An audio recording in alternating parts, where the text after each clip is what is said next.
sekalian, kalau antum ingin jadi orang hebat, jangan mau terus hidup dalam kenyamanan.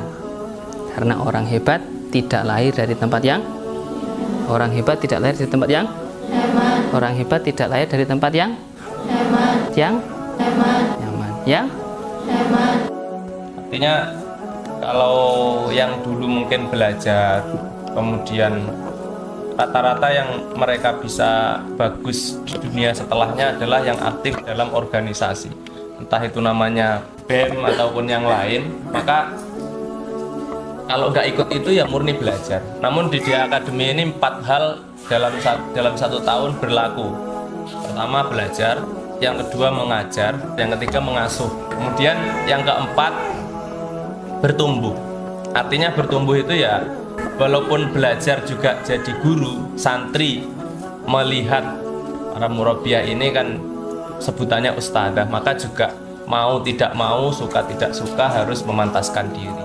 Pembina kami, Ustadz Muslim, tergerak untuk menghidupkan dakwah di lingkungan sini.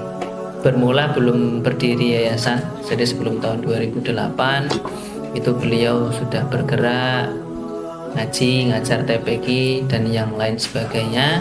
Akhirnya wadah berupa Yayasan Nurul Ummah Kendari Sada ini didirikan pada tahun 2008. Alhamdulillah setelah itu asrama putra yang sekarang ini berdiri, asrama putri di situ dengan berbagai macam pernak-perniknya.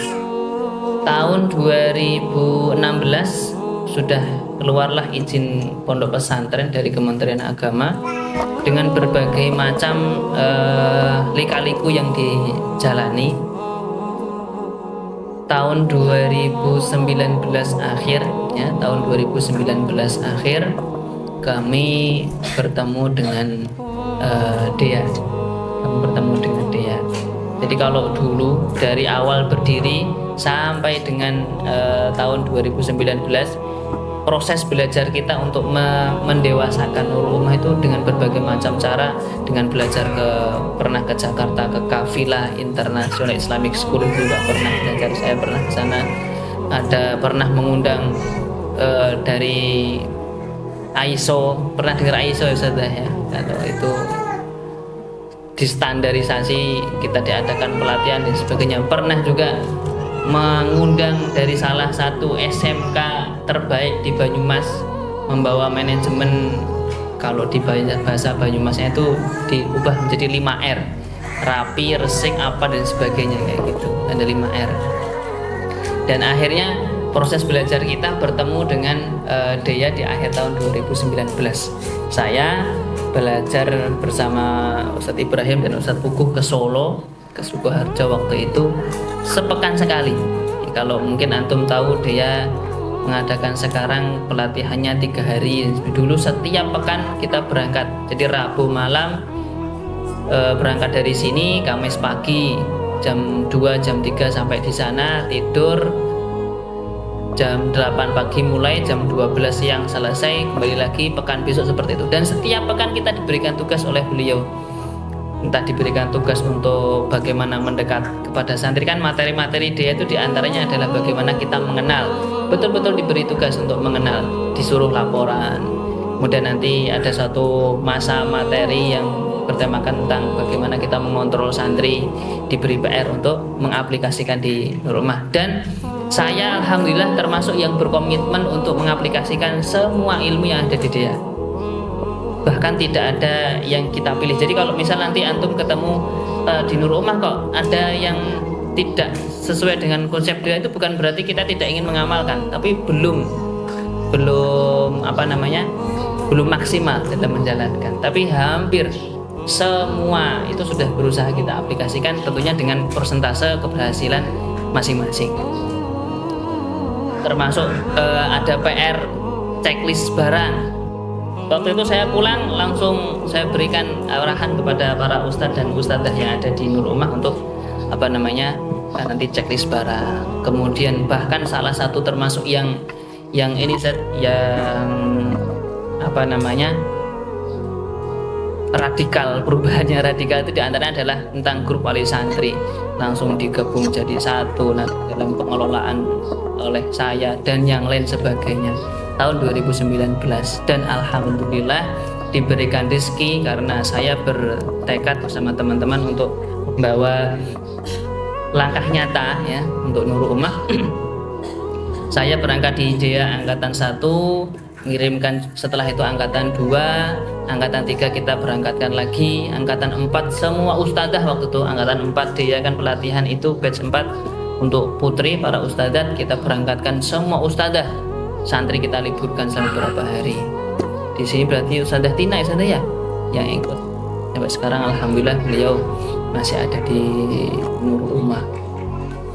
Kemudian satu angkatan lagi itu angkatan 12 yang kita kirimkan juga ya, meskipun modal nekat sekelas Nurul Ummah untuk mengirimkan berapa orang mengikuti pelatihan daya itu ya cukup kembang kempis ya gitu ya, tapi alhamdulillah dari ikhtiar dan kesungguhan itu Allah Subhanahu wa taala menampakkan hasil-hasilnya.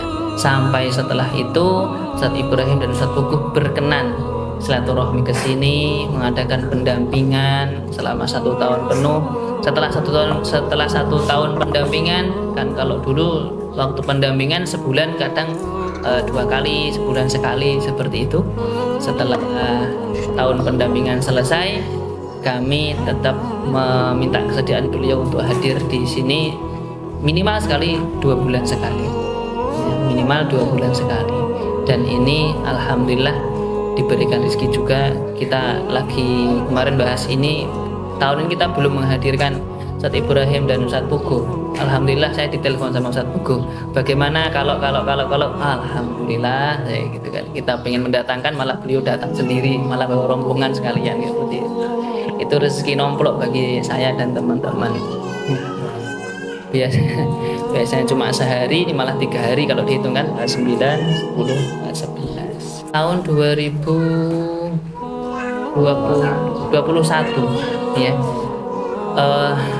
dia mengadakan Dea Akademi Putra yang pertama itu kerjasama dengan IDN ya, IDN Bogor itu mengadakan Dea Akademi selama 3 bulan, bertempatkan di Tawangmangu, dan alhamdulillah kami diberi amanah untuk mendampingi, saya pribadi diberi amanah untuk mendampingi di Tawangmangu. Jadi dalam beberapa minggu nanti di sana, kadang balik ke sini dan seterusnya.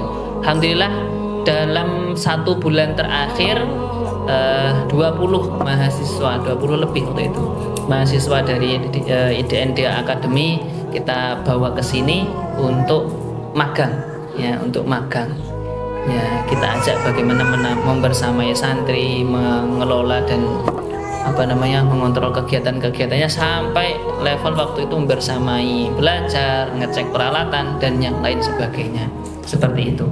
Kemudian tahun kemarin juga diberikan rezeki juga, ini suatu kehormatan bagi kami. Dea Akademi yang bertempat di Pondok Pesantren Darul Robani diajak juga oleh Ustadz Ibrahim dan Ustadz Puguh untuk kesini silaturahmi dan sharing-sharing juga. Tahun ini pun juga masih diberikan rezeki oleh Allah, para ustadzat sekalian dari Dea Akademi Mafaza Semarang dibawa ke sini seperti itu.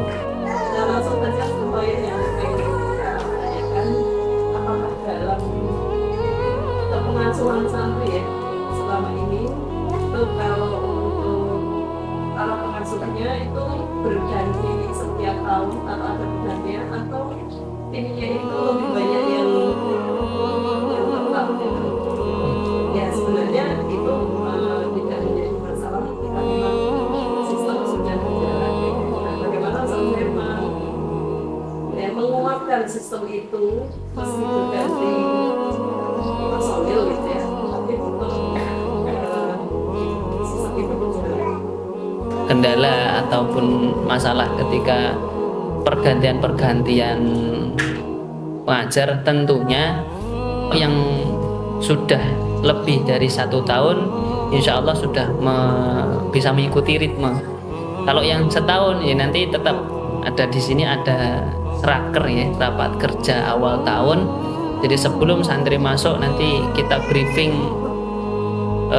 keseluruhan tentang Nurul Ummah, baik yang berupa olah pikir ataupun yang nanti bersifatnya teknis, yang itu menjadi salah satu materi, salah satu cara saya untuk menyampaikan. Kan tidak semua ustadz-ustadzah Nurul Ummah ikut pelatihan dia.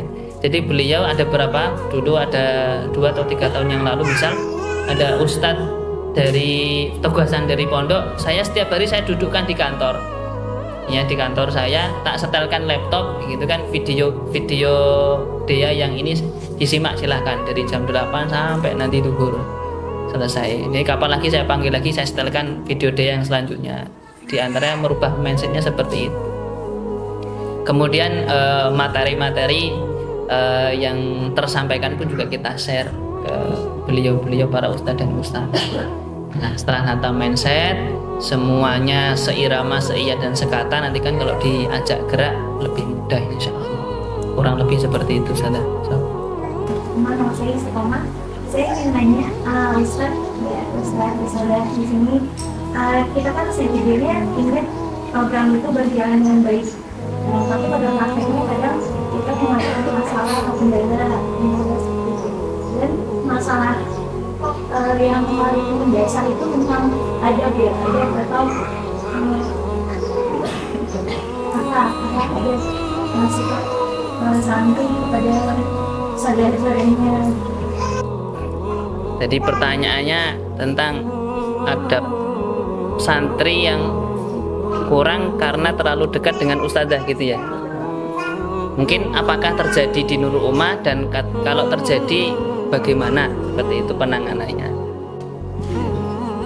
Terhadap santri memang kewajiban kita, tapi untuk mengarahkan kepada kedisiplinan kita sama ratakan kepada mereka. Jadi kalau misalkan kita lagi ngobrol sama santri misalkan, tapi ketika ada waktunya acara kita tetap memberhentikan, tetap menyamaratakan mereka tanpa ada alasan karena lagi ngobrol sama ustazah atau yang lainnya. Bismillah, izin menjawab ya. Untuk setiap pondok pasti mungkin istilahnya bukan geng. Kalau di Nurul Ummah itu kayak nyamannya main sama siapa, jadi tiap kemana-mana dengan orang-orang itu aja gitu. Jadi terkesannya seperti geng, walaupun kalau geng itu kan biasanya dikasih nama ya, atau enggak karena suka hobi yang sama ataupun suka hal yang sama kayak gitu. Kalau di Nurul Ummah itu biasanya santri memang milih-milih dekat dengan siapa, nyamannya dengan ini, dekatnya sama ini, kemana-mana sama ini, seperti itu. Sebenarnya bukan ke geng ya, karena teman dekat aja gitu. Biasanya dari kita ustadzah asrama itu supaya biar mereka itu nggak sama teman yang itu terus, setiap kelompok kita nyoba pisahkan, baik dari kamar, kelompok makan ataupun kelompok belajar, halakoh dan lain sebagainya. Nanti kalau misalkan ada yang dibarengin, biasanya kita pindah lagi, kita acak ulang gitu. Istirahat itu kan 1 kali ya, siang aja kan, Malam tidur. ya siang itu sore kan tetap ada kegiatan gitu ya.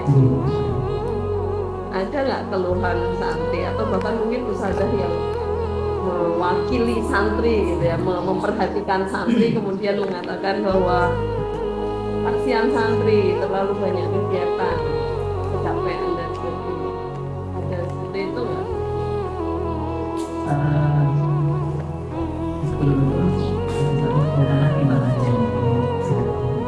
Sekarang ada kegiatan yang mana ada pas dan kita paksa baca, jadi santri sebelum maghrib penatalan dengan dikumpulkan dapat dataku baca satu kali.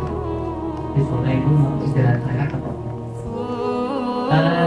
Satu yang kita lakukan biar tidak terjadi seperti itu ya dikelola mindsetnya, terutama dengan memberikan doktrin kebaikan dalam diri betul. Kemudian kebiasaan dan kecenderungan acara kegiatan yang padat itu kita siasati dengan sering ada acara outdoor. Jadi kalau Nurul Ummah itu sebulan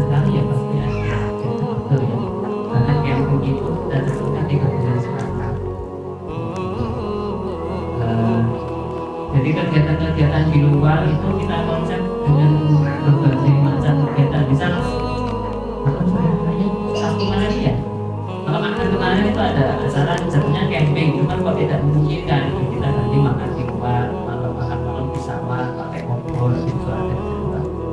Alamnya mendukung ya Ustaz. Alhamdulillah ya. Seperti itu.